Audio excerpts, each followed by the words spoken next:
الحمد لله رب العالمين والعاقبة للمتقين ولا عدوان إلا على الظالمين أشهد أن لا إله إلا الله وحده لا شريك له ونشهد أن سيدنا ومولانا محمدا عبده ورسوله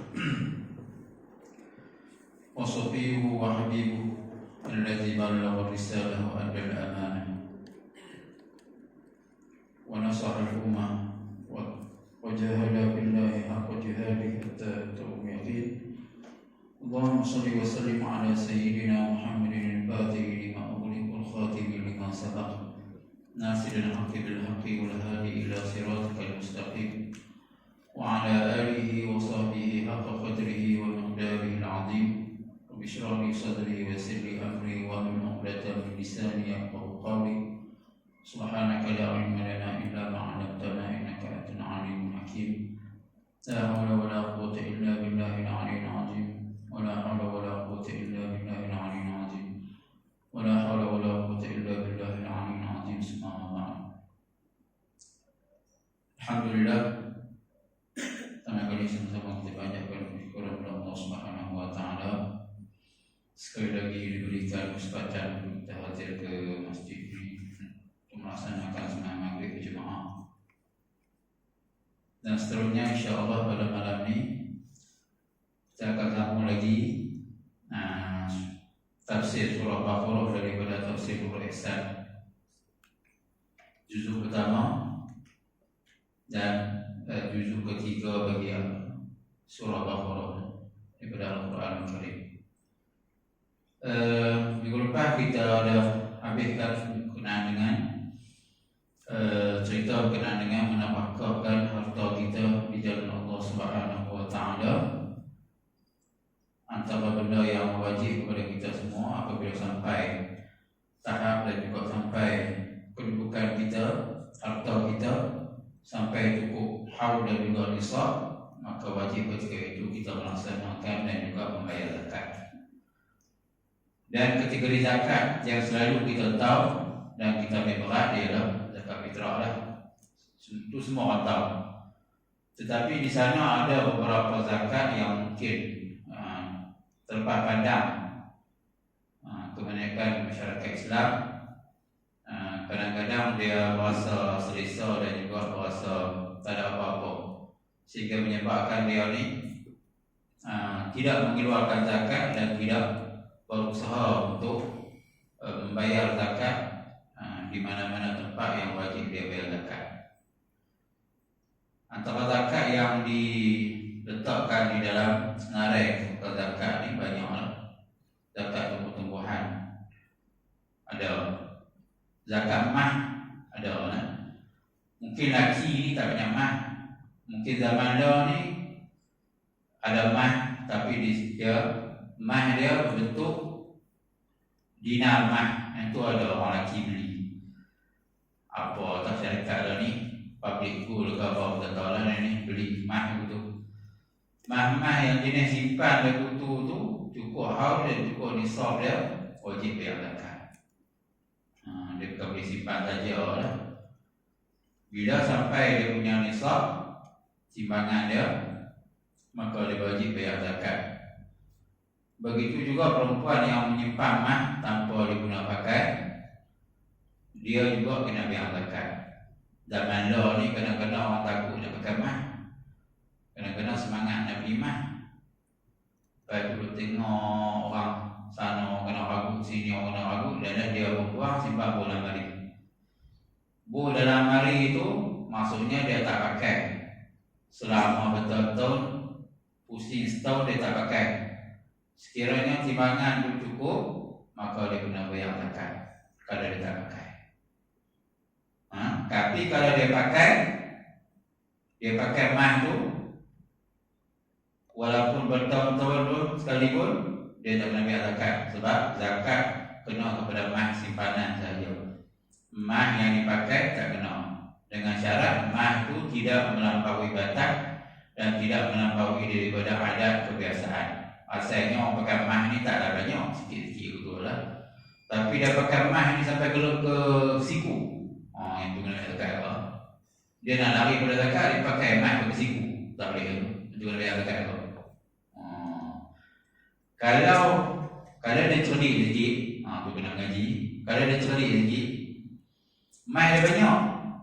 Tiap-tiap bulan dia tukar. Dia pakai hari. Maksudnya mah yang disimpan tu tak cukup haul lah. Walaupun cukup nisab tapi tak cukup haul. Tak kena bayar zakat tu. Tuan cerdik sikit lah. Tadi ke dia lah. Kalau dia nak simpan. Kalau dia nak pakai yang musak, pakai yang ni, pakai ni, dalam tempoh setahun tu mah yang dikira sebagai simpanan tu tak ada. Pasal apa? Dia ditukar-tukar lah setiap bulan. So tukar dalam hari tu lah. Bukan tukar di kedai mah tu. Bukan di kedai mah kaya lagi lah. Duit banyak lagi tu. Tukar kita setiap bulan tukar. Hebat tu. Mah dunia ni lagi tukar lagi sekali lagi.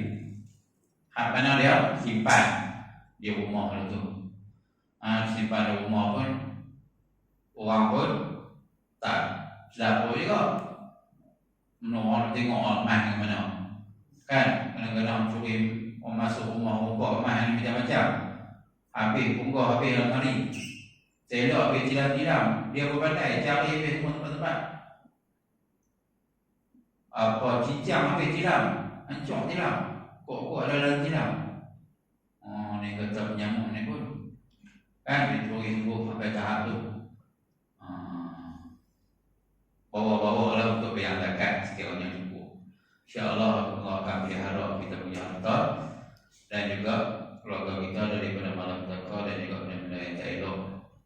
Mungkin dengan sebab sedikit kesilapan yang kita buat, Allah Ta'ala tabarukkan kita dengan beberapa kehilangan harta benda kita yang kita pun tak pasal benda itu sebenarnya atas daripada kesalahan dan juga kesilapan kita sendiri. Itu cerita berkenaan dengan nafkah harta kita ke jalan Allah Subhanahu Wa Taala, lebih lagi berkenaan dengan zakat. Walaupun benda itu sunat pun kita digalakkan kita membayar ataupun memberikan nafkah ataupun memberi wakaf, memberi apa-apa sedekah kepada orang lain untuk memberi keselesaan kepada orang lain. Itu pun dianggap sebagai kebajikan yang Allah Subhanahu Wa Taala tulis sebagai amal jariah dan juga amal yang sentiasa berjalan sampailah kita mati nanti. Pasal apa Allah Ta'ala ingatkan macam tu? Sebab Allah Ta'ala di hujung tu kita dah baca beri pesanan kepada kita semua. Sebenarnya hari akhirat ni ialah hari balasan.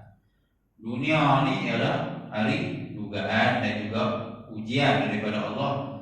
Dunia darul bala. Dunia ini ialah rumah negeri ujian. Banyak harta pun ujian, harta tak ada pun ujian, anak ramai pun ujian, tak nikah pun ujian, nikah pun ujian. Maksudnya ujian, segala-galanya ujian. Tertakluk kepada kita lah. Kita ni nak menguruskan macam mana kita punya ujian. Orang yang banyak harta, yang cukup dia punya kadar dia, bayarlah zakat. Kalau tak bayar zakat, maksudnya kita diuji dengan harta itu sehingga boleh menyebabkan datangnya kemurkaan daripada Allah Subhanahu Wa Taala. Tak ada harta pun ujian juga, supaya kita sentiasa bersabar dan serah diri kita kepada Allah Subhanahu Wa Taala dan berusaha sedaya mungkin untuk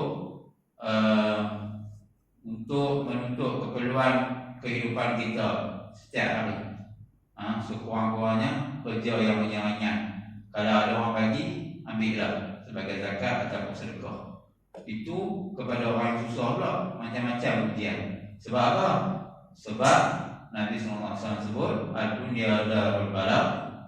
Dunia itu ialah rumah negeri ujian. Wal akhiratu darul jaza. Dan juga akhirat itu rumah negeri untuk dibalas apa yang kita buat di dunia. Maksudnya di akhirat ni kalau kita buat mah banyak mana pun, berlunggu-lunggu mah pun nak bagi ke Allah Ta'ala, nak beli syurga Allah Ta'ala, tak akan dapat. Sebab apa? Dunia sahaja tempat kita melabur. Akhirat ni bukan tempat labur lah. Tempat kita dapat balasan daripada Allah Subhanahu Wa Ta'ala. Itu antara ingatan-ingatan yang Allah Subhanahu wa taala bagikan kepada kita semua di akhir ayat yang kita baca pada minggu depan. Dan insyaallah pada malam ini kita sambung di muka surat 87 ayat 255, yaitu ayatul kursi. Ayatul kursi, ayat kursi. Bermula daripada Allahu la ilaha illa huwal hayyul qayyum la ta'khudhuhu sinatun wa la nawm. Setiap hari kita baca kan? Bila kita baca setiap hari, maksudnya ada faedah dan ada juga keberkatan di dalam ayat itu. Sebab ayat itu ialah ayat mentauhidkan Allah Subhanahu wa taala. Saya baca sedikit daripada tafsir dari Tafsir Sawi ini, antara benda-benda yang terdapat di dalam ayatul kursi. Dalam kitab Khazinatul Asrar yang dikarang oleh Imam Nazili, dia menyebutkan ayat kursi ini dinamakan kursi itu disebabkan di dalam ayat atau di dalam potongan ayat daripada surah Baqarah ini terdapat perkataan kursi. Perkataan kursi itu kalau gambaran kepada kita ialah kursi yang orang duduk lah.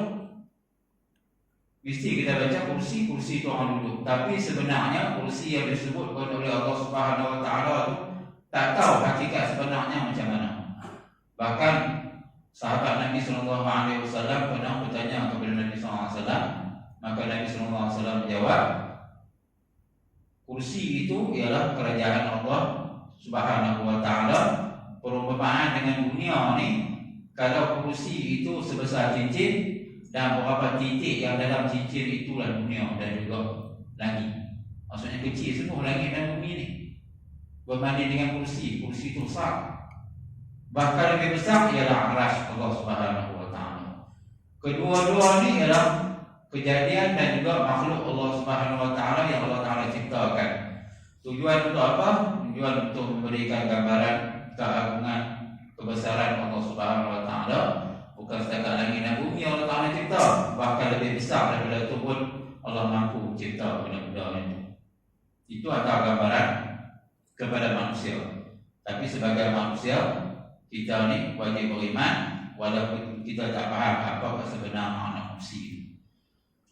Dan tafsiran kedua yang dimasukkan kursi itu ialah ilmu Allah Subhanahu wa taala. Kursi mengikut Ibn Abbas, sahabat Nabi sallallahu alaihi wasallam, salah seorang sahabat yang pakar dalam bahagian tafsir ni ialah Ibn Abbas. Antara perkara yang diberitahu oleh Ibn Abbas ialah maksud kursi itu ialah ilmu Allah Subhanahu wa taala. Maksudnya ilmu Allah Taala ni terlampau luas. Bahkan satu peristiwa yang berlaku kepada Sayyidina Ali ketika mana dia lihat kepada peristiwa yang berlaku, seekor burung yang turun ke laut minum air daripada laut. Maka dia cerita kepada sahabat, yang lekat di paruh itulah ilmu yang ada di dunia ni. Maksudnya luas lagi ilmu Allah Ta'ala. Dalam dunia ni, laut ni, kalau dalam dia punya geografi dia, lebih kurang 3/4. 1/4 saja dapat. 3/4 ni ialah kawasan air dan juga lautan. Maksudnya kawasan air ni banyak. Kalau umpamakan ilmu Allah Ta'ala itu macam lautan, maksudnya banyak juga ilmu Allah Ta'ala ni. Hak mana yang ilmu kita dapat di dunia ni? Segala macam ilmu yang kita dah rasa hebat ni, ada 3 PhD, 20 PhD, apa PhD, bapa PhD semua ada. Ada ni PhD semua hebat-hebat ni. Profesor semua ada. PhD, pelajaran habis dah PhD. Kita mengaji lagi dah. Kita pun orang paling hebat lah, profesor. Double profesor lagi.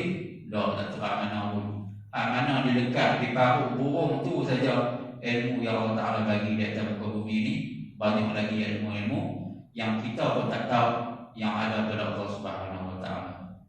Kalau orang baca tu dia tak akan pasal nak mengingkari dan juga membuat maksiat kepada Allah Subhanahu wa taala, dan juga tidak angkuh dan takabur dengan apa yang dia ada, sebab dia pandang Allah Ta'ala ini maha berkuasa, maha mengetahui dan maha bijaksana dengan segala-gala benda ni. Kalau dia pandang dulu tu lah. Tapi manusia ni tak pandang tu. Dia pandang diri dia tu orang hebat.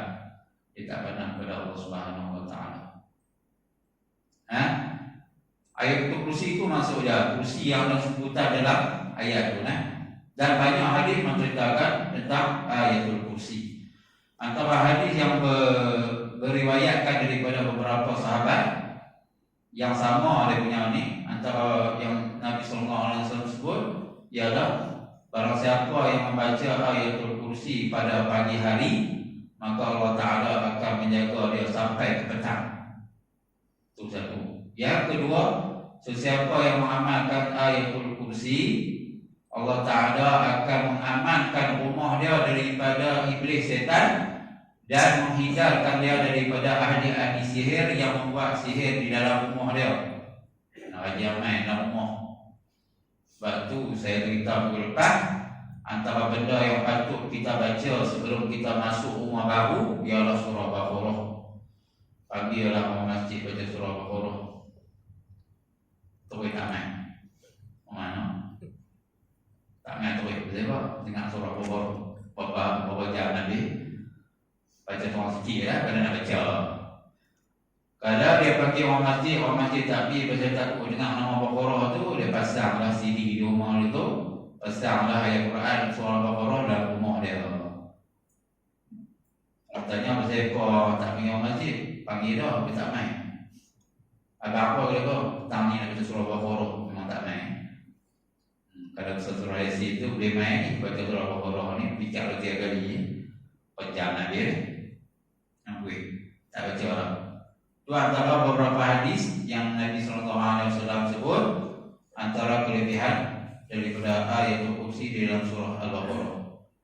Sebab di dalamnya ada ayat yang menceritakan tentang keesaan dan juga keagungan Allah Subhanahu Wa Taala yang terdapat di dalam ayatul kursi.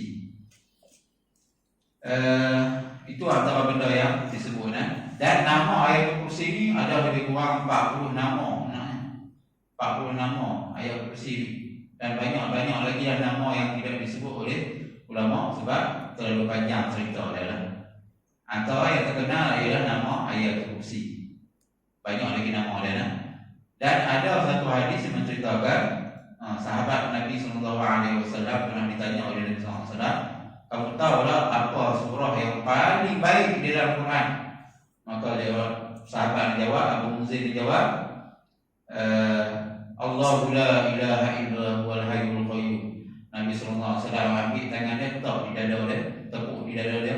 Sesungguhnya Allah Taala telah memberikan ilmu kepada kamu dengan satu ilmu yang hebat ataupun ilmu yang mempunyai kelebihan. Maksudnya dia tahu kelebihan surah Baqarah yang ada dalamnya ayatul kursi. Itu antara beberapa hadis yang saya sebut tadi.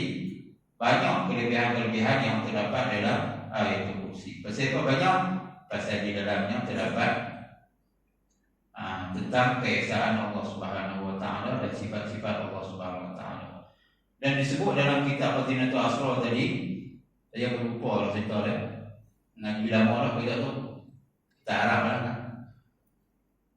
Antara benda yang diceritakan apabila turunnya ayatul kursi ini, semua berhala-berhala hancur pada waktu itu. Dan juga orang panggil apa ni? Raja ada dekat panggil apa? Mahkota. Kegolok Melayu. Mahkota. Raja-raja Parsi ke apa tu? Daripada pakai mahkota tu, daripada emas ke apa, mahkota itu dicabut. Ceritakan dalam tu. Maksudnya hebatnya ayat ni sampai mengalahkan segala manusia yang menganggap diri mereka ni hebat. Raja, ada raja, segala raja, iaitu Allah Subhanahu Wa Taala. Sampai jadi macam keadaan macam tu. Bahkan bila turun ayat ni, semua iblis setan lari, tak tahu macam mana. Tu antara kelebihan dia. Sebab tu orang kalau berubat kena jin ni, ayat yang wajib baca ialah ayatul kursi. Lepas dia baca Fatihah, dia kena baca ayat kursi. Ada lagi lah ayat lain lah. Qala Musa ma ji'tuhum bisir, itu ayat kena baca. Beberapa ayat yang kena baca ialah, antara ayat yang kena baca yang agak power sikit ni ialah ayatul kursi. Ayat kursi. Baca ayat kursi saja akan menyebabkan iblis setan yang masuk tu merasa dirinya akan terbakar. Sebab pernah terjadi apabila dibaca kepada ni, dia merasa jin tu meraup seolah-olah badannya dibakar dan disalai dengan api. Ada tahap tu kan. Sebab tu kalau kita baca kawan tu merau lah baca. Setengah orang berubat katuk, terlibat dengan apa? Dengan paip. Yang tu bukan jin sakit, kawan tu sakit. Jin tak keluar, kawan tu pesan. Tak dia lah. Dia kena baca ayat ya, senangnya. Orang kena isteri pun baca ayat di belakang dia tu, tepuk di belakang antara tulang belikat, tepuk di belakang dia tu. Kena baca ayat, antaranya ayat kursi tu lah. Dan beberapa ayat lagi baca untuk ni. Bukan ambil kayu taibai, puihum tu. Kita kata, buat lagi, taibai. Bukan kata jin tu dah gedak lah. Dia tak kata apa. Yang kawan tu, awam tu itu lah mau sakit. Pasal kita bertibai dah. Baik, Allah Alam. Itu antara benda-benda yang banyak lagi cerita berkenaan dengan fadilat dan juga kelebihan ayat kursi yang disebut dalam kitab Khazinatul Asrar, dan sedikit banyak yang disebut di dalam tafsir ni, tafsir Sawi ni. Tak ada lebih banyak cerita lah. Baik, dalam ayat ni, dalam ayat kursi ni, salah seorang pentafsir daripada Mesir, iaitu Mufti Mesir dulu, Syed Muhammad Tantawi ni, tafsir ni, tafsir Wasi, dan juga menjadi sukatan. Dia menjadi sukatan Mesti Al-Zahar dulu ni. Antara benda yang disebut oleh Syed Tantawi ni adalah dalam ayat ni ada lebih kurang 7 ayat kecil, 10 ayat kecil yang terdapat dalam tu, dan 10 ni mewakili antara sifat-sifat Allah Ta'ala yang kita belajar. Mungkin kita belajar sifat 20. Sifat 20 ni pun jadi kontroversi juga lah. Orang nak belajar sifat 20. Lu pergi dengar YouTube ni lah, ada yang orang kata sifat 20. Sifat Allah Ta'ala bukan ada 20. Dia pun nak kawan. Ini sifat Tuhan bukan ada 20. Tak boleh dia bahagi 20-20. Siapa dia bahagi? Tak pernah dia bahagi. 20 sifat itu ialah rangkuman dan juga kesimpulan daripada hadis dan juga Al-Quran. Ulama tarik cabut semua, gabung antara sifat, jadilah 20 sifat. 20 sifat mengikut Imam Maturidi. Mengikut Imam Syari ada 13 lah. Bahkan 12. Sebab dibuang wujud. Sifat-sifat ni disebut sebagai sifat Allah Ta'ala. Tujuan dia untuk mengisahkan Allah Ta'ala. Sebenarnya mengaji sifat 20 secara terperinci ni, hukum dia bukan fardu ain lah sebenarnya. Hukum dia ialah fardu kifayah, supaya orang yang kita jumpa bila nak sesatkan kita dan juga nak sesatkan masyarakat, kita boleh tolak dia punya cerita dan tengok pandangan dia. Itu tujuan dia. Tapi kita bagi orang awam biasa ni cukup mengisahkan Allah Ta'ala. Apa saja kalau orang tanya wujud, artinya apa? Ada. Apa dalil Allah Ta'ala tu ada? Ada yang alam ni. Cukuplah. Terlepaslah kita daripada ikatan mengikut orang. Sebab dalam tauhid akidah ni, dia tak boleh ikut orang. Kita belajar dengan seorang ustaz, habis semua kitab. Kita kena pegang sungguh akidah ni, bukan pegang pada ustaz. Kalau ustaz tu jadi sesat, lepas tu jadi sesat, dia pergi jadi Syiah, pergi jadi Mu'tazilah, pergi jadi apa ni, merepek ni semua sesat. Belum pergi jadi apa panggil, hak geng-geng macam-macam ni, ayah pin ke apa ni, kita tak ikut dah dia. Sebab kita berpegang dengan apa yang dia sebut, dan kita pegang sungguh benda tu. Allah Ta'ala itu Esa, tidak ada satu yang boleh sekutu dengan Allah Ta'ala. Darinya adanya alam ini, dia adalah mencipta alam ini. Cukuplah itu. Itu antara tauhid kita. Tak perlu kita nak pakai wujud tidak apa-apa, tapi mengaji baguslah, supaya kita tidak diselewengkan dan dibawa oleh golongan sesat ni ke arah benda yang tak betul. Itu tujuannya. Tapi kalau kita hanya boleh jawab itu saja, dah cukup dah. Sebab tu ulama-ulama zahir kata Kalaulah orang yang kita ni boleh jawab setakat tu pun dah lepas dah kita sebagai orang Islam ni dianggap sebagai terlepas dah daripada ilmu fardu ain dalam bab akidah. Cukuplah. Tak payah ni ustaz bagi agama masuk neraka dah. Dia tak ada lah mengapai dia kalam cerita pula kalam tu apa dia takluk dia apa. Memanglah dalam kita 20 ni banyak cerita takluk ni cerita pula wujud tu sifat nafsiyah. Ada pula salbiyah, ada makni, ada maknawiyah apa. Nak faham semua benda pakai tak lagi dah. Pakai dah pening. Boleh mengaji tapi ambillah mana-mana yang kita anggap kukuh dan juga kita boleh pegang sampai bila-bila sampai kita bertemu dengan Allah Ta'ala. Anggaplah benda itu sebagai asas kepada ketauhidan kita kepada Allah Subhanahu Wa Ta'ala, mengisahkan Allah Ta'ala.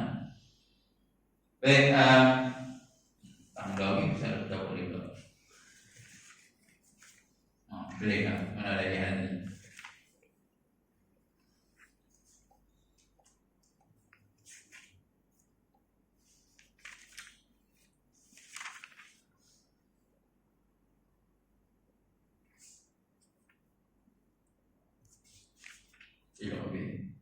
Baik. Waqala Allah Subhanahu wa ta'ala wa qala al-mufassir rahimahullah ta'ala Allahu la ilaha illa hu. Bermula Allah Ta'ala itu Tuhan tiada Tuhan dengan sebenar pada wujud ini melainkan ia dua. Satu berapa satu? Semua ada 10. Tidak, Allah Ta'ala itu tidak ada Tuhan melainkan dia sahaja. Kita ada baca apa? La ilaha illallah. Kita ada baca tu. Kenapa faham? La ilaha illallah ni yang pertama dia ada Nabi. Nabi itu maksudnya Allah tu lah. Tidak Nabi. Yang kedua dia ada isbat. Isbat tu ilah, melainkan. Melainkan tu nama dia isbat. Apa yang kita nafi? Kita menafi semua bentuk Tuhan yang semacam Allah Ta'ala ni tak ada dalam diri kita ni yang kita percaya, melainkan Allah Ta'ala saja kita percaya. Tuhan yang berhak disembah, yang wujud secara hakikinya ialah Allah Ta'ala saja. Kenapa begitu? Ada setengah orang baca menafikan semua Tuhan-Tuhan Tokong, Tuhan Cina, Tuhan Hindu, yang tak ada Nabi. Yang tu memang batil lah, memang tak betul lah, tak ada Nabi. Yang kita kena mengapi ialah kalau ada Tuhan sebiji macam Allah Ta'ala ni, Tuhan yang apa? Tuhan yang boleh jadikan manusia, Tuhan yang boleh menghidupkan manusia, Tuhan yang berjaya menjadikan dunia ini, Tuhan yang akan meniadakan sesuatu benda. Dia kena ada sifat-sifat itu, tapi tak ada. Dalam fikiran kita tak akan ada betul-betul. Yang ada sifat-sifat itu hanya Allah Ta'ala saja.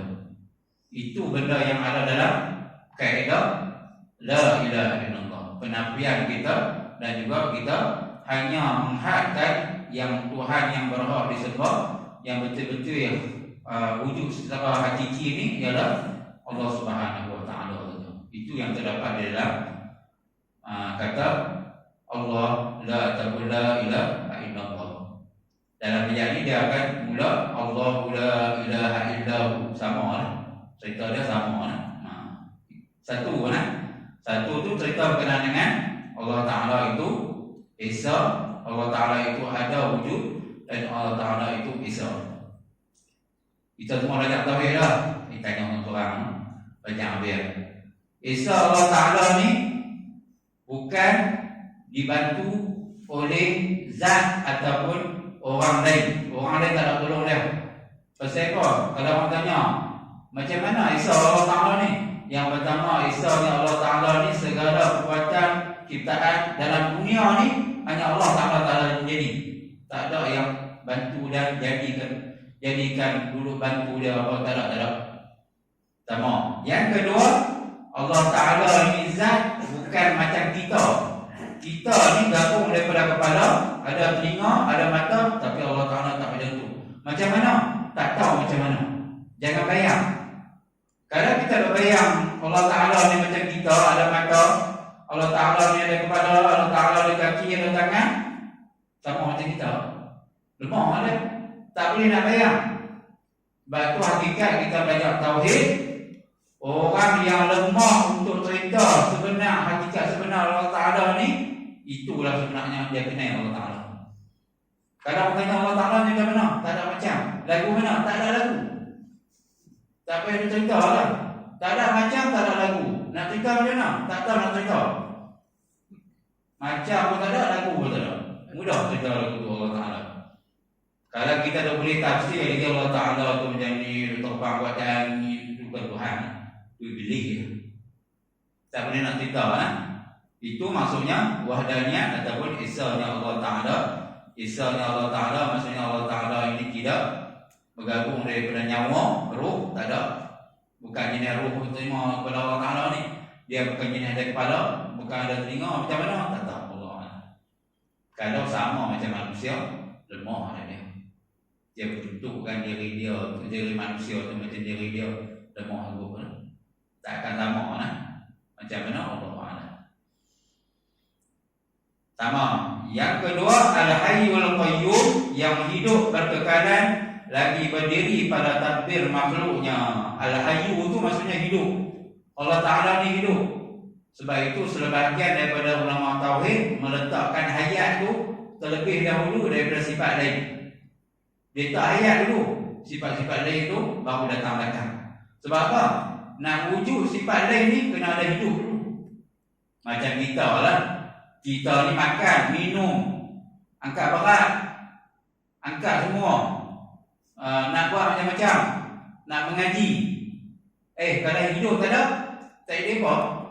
Berarti hidup ni dia punya kaedah tauhid dia ialah mensahkan semua sifat yang ada di belakang apa ilmu ni. Ilmu ke, mendengar ke, melihat ke, mengetahui ke, semua dibantu oleh hidup dulu. Hidup tu kena utama dulu. Sebab itu Allah Ta'ala ni benda pertama ialah selepas wujud ialah hidup. Allah Ta'ala ni adanya Allah Ta'ala ni tidak diciptakan oleh siapa-siapa, dan ada Allah Ta'ala ni tidak ada akhir. Itu maksud wujud benar. Al-Hayyu itu maksudnya hidup, dan hidup itu wujud sifat pada Allah Subhanahu Wa Ta'ala. Kemudian Al-Qayyum. Qayyum itu ialah berdiri pada takdir, maksudnya dia melaksanakan apa yang dia kehendaki tanpa bantuan orang lain, dan jadinya Allah Ta'ala menjadikan alam ni tanpa bantuan orang lain, dan dia tidak memerlukan bantuan siapa-siapa pun.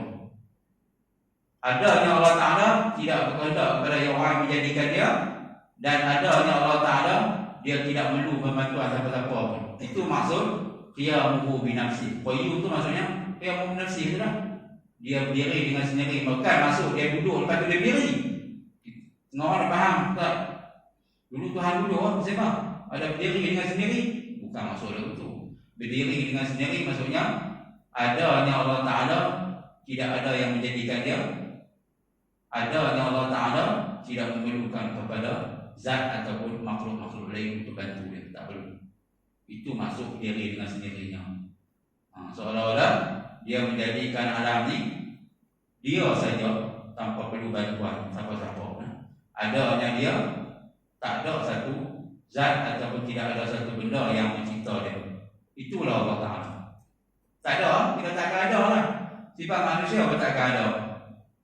Sehebat-hebat kapal terbang yang kita boleh tengok tu, macam mana pun mesti ada orang buat dia. Adakah dia boleh terbang, tak akan rosak sampai bila? Kena repair juga. Maksudnya dia memerlukan kepada orang lain untuk repair dia. Kita dah nampak hebat kapal terbang. Terbang sampai London tu. Kita tak nampak Tuhan yang menjadikan benda-benda yang nampak kapal terbang.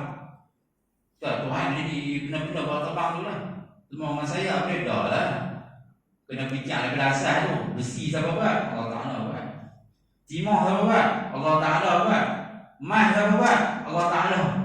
Tak ada benda-benda tu kalau Allah Ta'ala tak buat, tak akan jadi kepada orang. Kena pijak kepada asal usul kepada orang tu. Besi ke, logam ke, semua Allah Ta'ala yang buat. Pasal makhluk yang kita dulu nampak banyak-banyak ni, benda-benda yang ada ni semua ciptaan manusia, dan dia lemah, perlu kepada orang yang repair dia pula buat. Tu kita tengok orang macam hebat tu lah. Kebetulan orang tu hebat, tapi tak sehebat mana-mana pun. Pasal dia pun akan rosak jahanam, dia pun bila-bila boleh tombat. Pasal dia lemah. Dia tak macam Allah Ta'ala, tak perlu kepada apa-apa lah.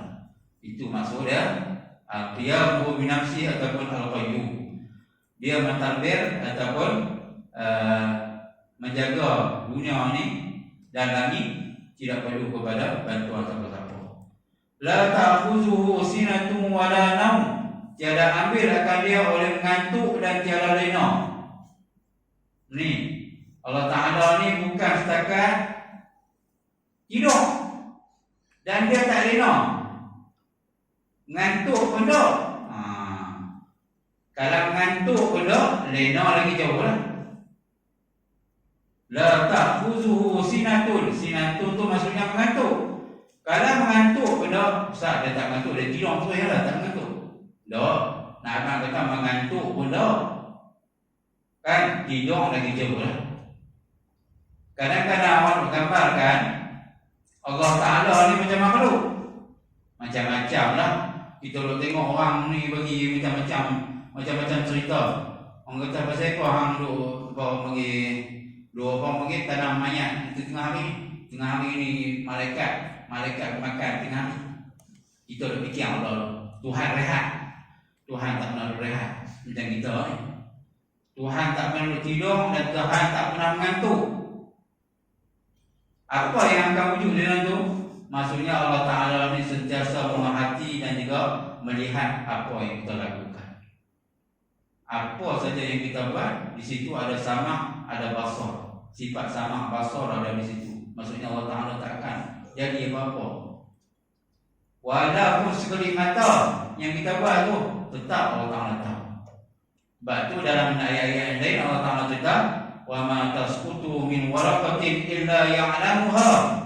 Tidak akan gugur selai daun saja atas muka bumi ini, melainkan Allah Ta'ala tahu yang gugur tu pokok apa.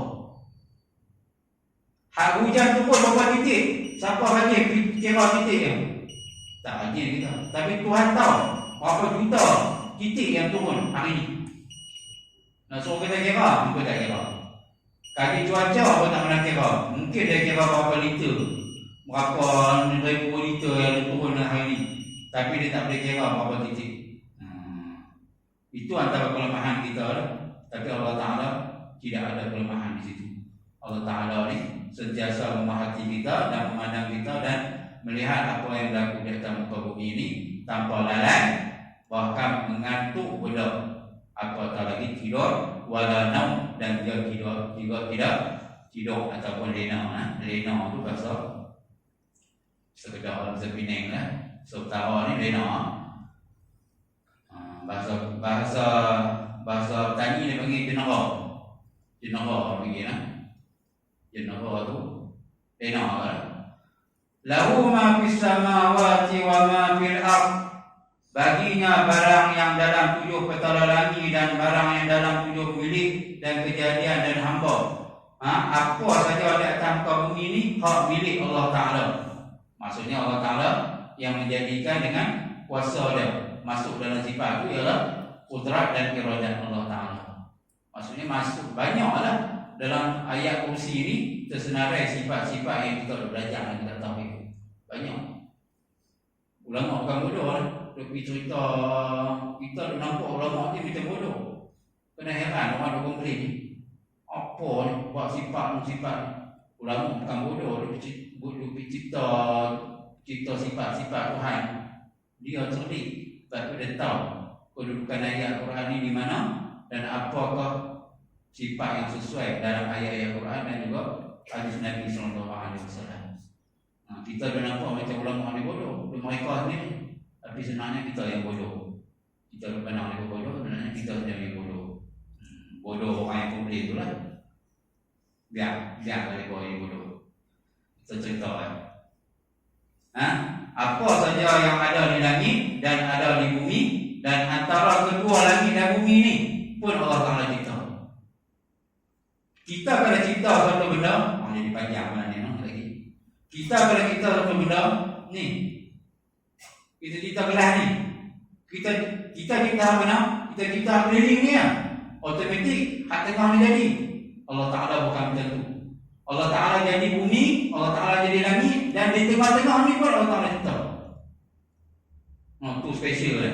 Sebab tu semua keliling-keliling kita ni tidak ada satu ruang yang kosong, melainkan semua ruang ni dipenuhi dengan angin. Sebab itu lori kalau mampu kita bongkar angin memang angin tu. Bukan angin lori tu. Sebab lori itu telah mengambil satu bahagian daripada angin yang wujud yang Allah Ta'ala cipta. Yang antara langit dan bumi itu penuh dengan awan dan juga angin. Bila ada langit angin, maka pasal angin kita. Kalau tak ada angin lagi ni, kita buka kipas ni tak akan sejuk. Sebab apa? Sebab kosong. Kita pupuk kosong lah ni, tak akan jadi apa. Sebab Allah Ta'ala cipta ni bukan langit dan bumi saja. Antara tengah-tengah langit dan bumi ni pun Allah Ta'ala cipta. Sudah apa? Ni kipas ni pusing saja ni, bukan pusing ni ya, pusing menolak angin. Sebab kita ada angin. Kalau lah kita kenakan angin tak ada, sudah apa orang tak ada? Memang pusing saja, tak akan wujud angin apa. Itu antara bijaksananya Allah Ta'ala mencipta alam ni sampai tahap bukan saja langit dan bumi kita, di tengah-tengah antara langit dan bumi itu turut Allah Ta'ala yang ciptakan. Sebab tu Allah Ta'ala mula lahu. Dalam bahasa Arab ni, kalau dimulakan dengan perkataan lahu ni maksudnya untuk. Kita jarang buat ayat untuk. Baik, contohnya saya cerita, Muhammad berada dalam kelas. Ayat tu biasa. Berbeza dengan dalam kelas hanya ada Muhammad saja. Beza ayat tu. Muhammad ada dalam kelas, maksudnya dalam kelas tu ada orang lagi. Tapi kalau dalam kelas tu ada Muhammad kan? Beza ayat tu. Maksudnya ayat awal ni nak. Ayat awal tu ayat biasa. Ayat kedua tu ayat yang telah diambil daripada hak belakang ibu hak depan. Maka ayat tu memberi makna penegasan sesuatu benda ataupun khusus kepada sesuatu perkara. Maksudnya dalam kelas tu hanya ada Muhammad, orang lain tak ada. Tu maksud dalam. Begitu juga ayat ni lahu. Lahu ni maksudnya baginya. Bagi Allah Ta'ala ni hak milik kekal bumi dan juga langit hanya milik Allah Ta'ala saja. Tak ada milik. Kalau Allah Ta'ala buat ayat as-samawati wa ma fil ardh lahu, dia maksud lain pula. Dia tak jadi khusus untuk Allah Ta'ala. Mungkin bumi yang juga khusus untuk ada Tuhan lain pula Allah Ta'ala pula. Sebab tu Allah Ta'ala mula dengan lahu. Maksudnya hak milik kekal yang hakiki, kepunyaan hakikat sebenarnya ialah Allah Ta'ala saja. Hak milik langit dan bumi ini. Sebab tu dia mula dengan lahu. Sebab tu tafsir ni kalau dah dibaca dengan bahasa Arab, dia lebih makna, lebih memberi makna yang khusus kepada sesuatu benda. Mungkin kalau terjemah lagu tu saja, dia tak akan membawa makna apa-apa. Tapi itulah antara rahsia bahasa Arab yang diletakkan sesuatu benda yang patutnya diletak di belakang, diletak di depan. Sebab itu jadi makna lain pula. Okey kan? Man zallazi yashfa'u 'indahu illa bi'idznih. Tiada seorang yang mensyafaat pada sisinya melainkan dengan izinnya. Hatta Nabi SAW pun dia nak bagi syafaat kepada umat dia ni dengan kebenaran Allah Ta'ala.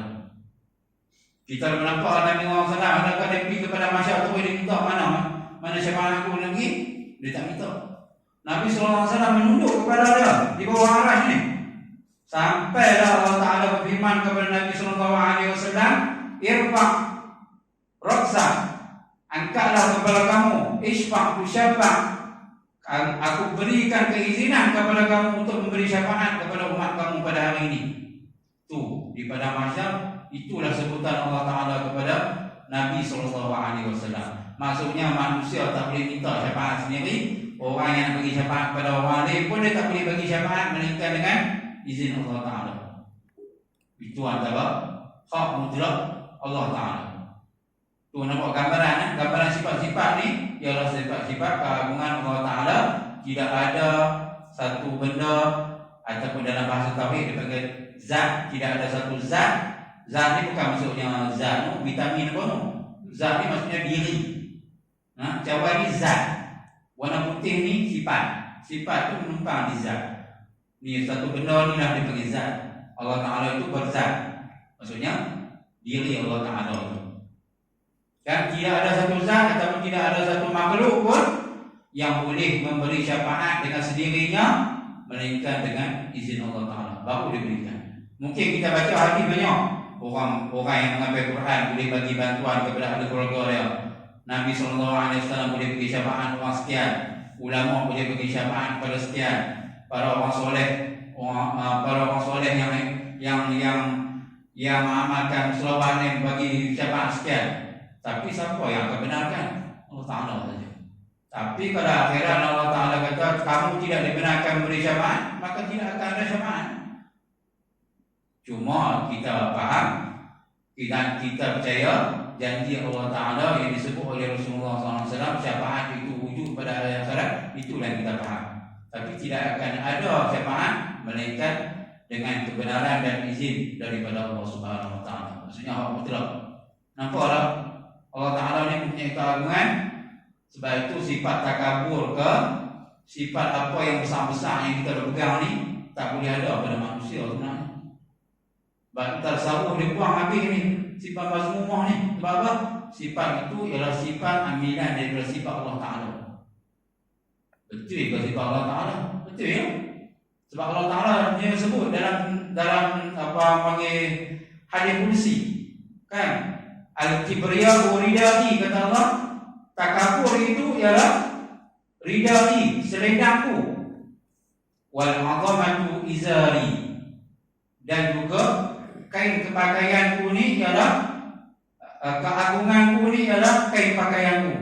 Paman naza'ani, siapa yang ambil satu daripada sifat-sifat ni, sesungguhnya dia akan dimasukkan ke dalam neraka. Itu Allah Ta'ala sebut sendiri. Maksudnya kalau takabur itu kepada Allah Ta'ala, dia anggap satu kebaikan. Sebab apa?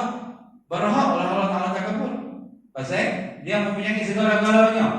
Bukan kata di dunia, di akhirat pun Allah Ta'ala mempunyai kekuasaan, iaitu memberikan kuasa keizinan syafaat kepada Nabi SAW dan juga orang-orang yang Allah Ta'ala berikan keizinan. Itu antara kehebatan Allah Ta'ala. Ya'lamu ma baina aydihim, mengetahui ia barang yang antara hadapan mereka itu hamba, wa ma khalfahum, dan barang yang kemudian mereka itu daripada pekerjaan dunia dan akhirat. Allah Ta'ala tahu apa saya ada di dunia ni, apa saya ada di akhirat. Allah Ta'ala tahu. Allah Ta'ala mengetahui sebelum diciptakan satu benda. Allah Ta'ala tahu lah. Batu kalau kita punya tauhid, ilmu ini kerja dia adalah ta'alluq inkishaf. Apa maksud ta'alluq inkishaf? Menceritakan ilmu Allah Ta'ala ni tidak terhad kepada sesuatu benda yang kita fikir dengan otak yang boleh sampai. Tak. Allah Ta'ala mengetahui. Di sebalik masjid pun dia tahu, dalam gua pun dia tahu ada apa, sebelum jadi pun dia tahu, selepas jadi pun dia tahu. Itu maksud inkishaf. Maksudnya tidak terhad dan terikat dengan apa-apa. Dia boleh tengok. Bahkan warna dia boleh tengok, dan warna juga dia boleh dengar. Pelik ayat ni. Pelik pasal dia bukan makhluk. Dia Allah Ta'ala. Dia boleh buat apa saja yang dia hendaki. Itulah antara bentuk kehebatan sifat-sifat yang wujud pada Allah Ta'ala. Kalau kita harap kata Allah Ta'ala tidak perlu usaha macam kita. Kita lahir-lahir tak tahu apa. Habis itu kena buat apa? Kena belajar, main mengaji. Allah Ta'ala kena buat aku curang. Tak? Sedia kala Allah Ta'ala maha mengetahui segala-galanya. Adakah sebelum jadinya peristiwa kemalangan di situ Allah Ta'ala tak tahu? Dia tahu. Maksudnya sebelum jadi pun dia tahu, selepas jadi lagi dia tahu. Dalam kaedah ilmu tauhid dia panggil ta'alluq inkishaf. Sebutan baru inkishaf lah. Semua Allah Ta'ala tak sebut-sebut bila. Cuma ingat tak ingat lah. Nanti sekali kita tanya kat pintu tu lah. Saya tak balik. Nak gambarkan sifat Allah Ta'ala yang kita duk belajar sebab tauhid tu. Wala yuhituna bi syai'in min 'ilmihi, dan tiada meliputi mereka itu hamba dengan sesuatu daripada ilmu Allah Ta'ala yang maklum. Allah Ta'ala tahu, berkenaan dengan ilmu juga. Illa bima syaa', melainkan dengan barang yang diganti dengan khabaran segala rasul. Manusia pun tak tahu, bahkan rasul pun tak tahu. Tapi hadis disebut tu, Nabi SAW disebut dalam hadis itu cerita mana? Sebab diwahyukan oleh Allah Ta'ala. Mungkin akan jadi akhir zaman, Nabi sebut. Nabi ni magic ke? Tak, semua wahyu daripada Allah Ta'ala. Wa ma yantiqu 'anil hawa in huwa illa wahyu yuha. Tidak ada satu benda yang Nabi cakap ni mengikut hawa nafsu, melainkan semua wahyu daripada Allah Ta'ala. Maksudnya Nabi SAW ni bercakap sebelum berlaku benda tu, dia cakap dah wahyu. Selepas berlaku pun dia cakap wahyu juga. Semua wahyu daripada Allah Ta'ala. Maha mengetahui segala-galanya ni siapa dia? Allah Ta'ala saja. Kalau Nabi bukan dalam macam tu, kita lagi kurang. Kita lagi kurang keadaan kita, ilmu kita tentang sesuatu benda. Allah Ta'ala ni tidak terhad kepada perkara-perkara itu. Dan seterusnya, wasi'a kursiyyuhu as-samawati, disebut wasi'a kursiyyu. Dia ada kaitan dengan ilmu tadi ni. Dalam luaslah oleh kursinya 7 petala langit dan bumi, kata akhir, kata sebagian ulama, meliputi ilmunya. Maksudnya ilmu Allah Ta'ala ni meliputi langit dan bumi. Apa saja yang ada di langit dan di bumi, semua dia tahu. Berapa ribu bintang di langit, dia tahu. Saya kita kan, mungkin kalau astronomi pikir pun kadang-kadang setiap tahun berubah jumlah, tak tahu berapa jumlah bintang. Planet pun kadang-kadang ada berapa jumlah, kan? Berapa ribu lama dah berapa planet dan jumpa ada satu lagi planet. Maksudnya manusia ni kurang. Ilmu manusia ni terhad. Kena pergi kena pergi kaji, kena apa-apa. Tapi Allah Ta'ala bukan jenis itu. Dia mengetahui sebelum apa-apa tahu. Dia lebih mengetahui segala-galanya. Langit dan bumi, seluas langit dan bumi kita tengok ni pun, dia mengetahui segala-galanya. Tak salah kata apa, memang itulah sifat keagungan Allah Ta'ala. Tak boleh nak dibandingkan dengan makhluk. Dan kata akhir, kata sebahagian ulama, miliknya. Maksudnya kursi itu ialah miliknya. Dan kata akhir, kata sebagian ulama, diri kursi melengkapi atas keduanya, kerana keduanya maksudnya kedua langit dan bumi. Kerana hadis tiada 7 petala langit pada kursi itu, melainkan seperti dirham 7 dilontar pada terasnya perisi. Maksudnya saya abang tadi, dia macam cincin. Kalau 7 lapis ni dilemparkan, dia punya duit dalam tu ada berapa ni. Maksudnya kecil semua dunia dan bumi dan juga langit, ataupun 7 lapis bumi ni kecil sangat berbanding dengan kursi. Maksudnya kursi itu satu kejadian Allah Ta'ala yang lebih besar daripada bumi ni. Kita dah rasa bumi ni besar lah, ada benda besar lagi yang Allah Ta'ala cipta. Itu antara pandangan daripada ulama-ulama tauhid. Dan saya maaf tadi, antara yang diterima di dalam penafsiran kursi ini ialah ilmu Allah Ta'ala. Sebab apa? Ayat sebelum tu cerita tentang ilmu Allah Ta'ala. Sebab tu kursi itu maksudnya ialah disadarkan kepada ilmu Allah Ta'ala ini tidak terhad seperti mana kita. Sebab tu saya maaf tadi, kalau laut itu sebagai ilmu, itulah lebih daripada segala-galanya. Kalau digandakan 7 lautan lagi pun tak akan habis ilmu Allah Ta'ala. Maksudnya banyak tu ilmu Allah Ta'ala berbanding dengan ilmu makhluk ni. Wala yaquduhu hifdhuhuma, dan tiada berat akan dia oleh pelihara keduanya. Maksudnya Allah Ta'ala tidak pasal berat untuk jaga langit dan bumi ni. Kita dah pasal jaga Penang ni berbayar. Pening kepala. Sampai hari ada, sampai hari tak ada, kita boleh pening. Sampai ada, sampai tak ada, kita menjaga pentadbiran itu pun pening lah. Kan? Saat ada teksi, saat tak ada teksi, saat ada apa panda, saat tak ada, kita dah fikir kerja orang tu pun kita dah pening lah. Baru Penang lah. Malaysia lagi pening. Dah fikir, ni dunia. Dunia ni ada berapa negara? Penuh. Negara yang kita tak tahu nama pun nama. Banyak semua nama dunia dalam dunia ni. Habis masuk semua dengan tempat-tempat yang sakti apa? Kutub utara semua. Dunia semua tu. Siapa yang takbir ni? Allah Ta'ala. Kalau kita tengok gambaran kepala otak kita, Tuhan ni penat. Kalau logik kita penat. Allah Ta'ala balai pada cerita ni, wala ya'udu hifdhuhuma, dan tiada berat akan dia oleh pelihara keduanya, maksudnya kedua-dua bumi langit dan bumi. Allah Ta'ala tak akan sabar. Batu pun fayakun tu kena faham. Sekelip mata Allah Ta'ala boleh jadi sesuatu benda. Mati di Malaysia ni 1000, dia boleh mati di Amerika agak 3000 dalam masa yang sama. Wajah apa? Wajah Allah Ta'ala. Kalau kursi itu pun besar, aras itu pun besar, Allah Ta'ala kecil. Dia tak akan jadi begitu. Maksudnya dia lebih hebat daripada segala-galanya. Tak tahu nak digambarkan. Dua abang tadi ni, tak ada macam, tak ada lagu. Jangan tanya. Dia tanya macam mana, tak ada macam. Dia tanya lagu mana, tak ada lagu mana. Itu pasal Penang lah. Dia cerita KKL lagu bola kan. Tak ada lagu pun Penang. Tak ada lagu, tak ada macam lah. Allah Ta'ala punya cerita. Wa huwa al-'aliyyul 'azim. Habis dia kursi tu lah. Habis dia kursi juga kan. Ini pula. Ditangguh dengan cerita dia pula.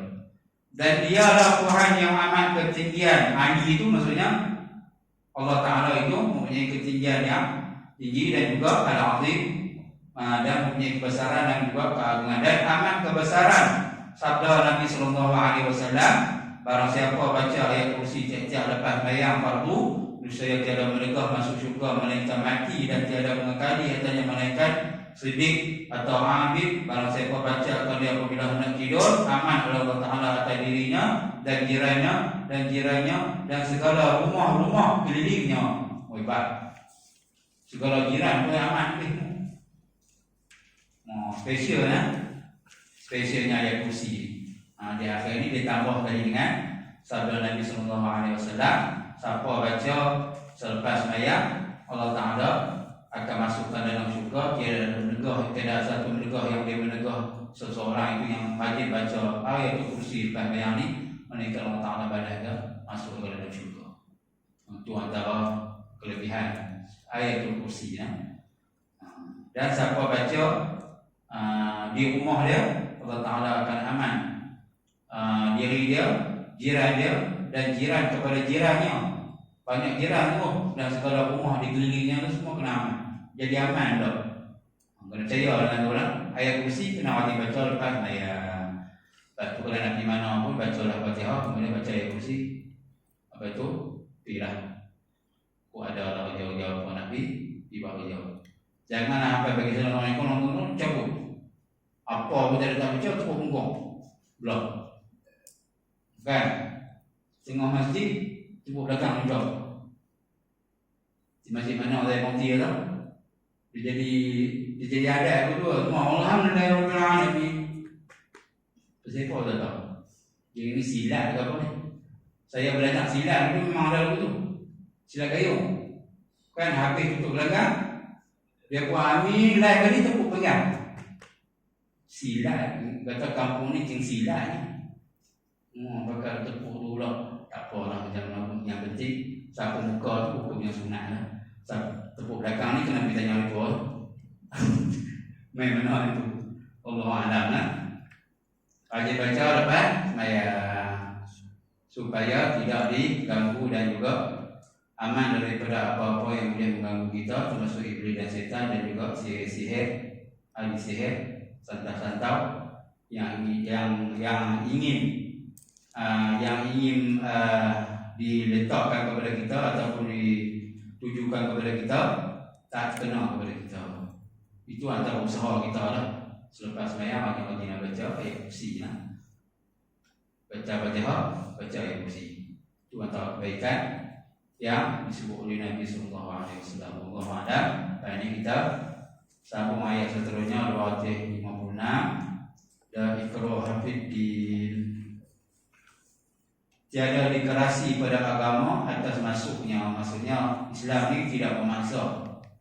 orang bukan Islam untuk peluk Islam. Ada perasaan siapa nak masuk, masuk. Tapi bila jadi Islam, dia wajib melaksanakan perintah yang Allah Subhanahu Wa Taala letakkan, syarat dan juga perkara-perkara yang wajib dilakukan. Kadang-kadang orang berdalil dengan ni. Ismayang la ikrah fid din. Dia pegang ni. Tidak ada pasangan agama. Siapa? Apa yang ismayang hanya pasal aku ah. Dia kalau salah guna. La ikrah fid din ni tuju kepada orang kafir yang ke Islam ni. Kita tak boleh paksa dia untuk amalkan agama kita ataupun paksa dia untuk masuk Islam. Itu maksud dia. Bila Islam, kita diwajibkan melakukan apa yang Allah Ta'ala suruh. Sembahyang kena sembahyang. Tak ada lagi la ikrah fid din itu. Maksudnya kalau keluar dari Islam, hukumnya murtad. Kalau diminta untuk bertobat, tak bertobat juga, dihukum bunuh kepada orang yang murtad. Dia sampai kaedah macam itu. Tapi tak boleh paksa orang ke Islam untuk masuk Islam. Jadi kita akan tutup ayat seterusnya 256 dan ikrah fid din di muka surat 88 insya-Allah. Moga-moga malam ni walaupun agak pening cerita tentang sifat, walaupun kita pernah dengar ada sifat-sifat Allah Ta'ala, cerita ringkas ni. Cerita banyak lagi cerita. Tafsir tu makna apa, salbih tu makna apa, ma'ani tu makna apa, maknawi tu makna apa. Tu lagi cerita banyak lagi pening. Kita ulang ni sebab dalam Quran banyak terdapat ayat-ayat ni. Antara ayat yang banyak diletakkan sifat-sifat ni ialah ayat kursi. Ayat lain banyak. Kadang sepotong dua dia tak banyak baca masuk ayat lain dah. Tapi ayat kursi ni satu ayat banyak sifat yang terkandung dalam ayat kursi, cerita tentang sifat-sifat Allah Ta'ala, bahkan cerita tentang keagungan dan juga kebesaran Allah Ta'ala. Sebab tu kalau baca ayat ni kepada iblis, dia akan lari dan juga akan tinggalkan kita punya rumah bila kita hanya ramai dengan ayat kursi atau surah Baqarah ni. Allahu a'lam. Yang baik itu daripada Allah Subhanahu Wa Ta'ala, yang kurang itu memang saya sendiri. Allahu a'lam. Aku qouli hadza wa astaghfirullah al-'azim wa lakum innahu ghafurur rahim.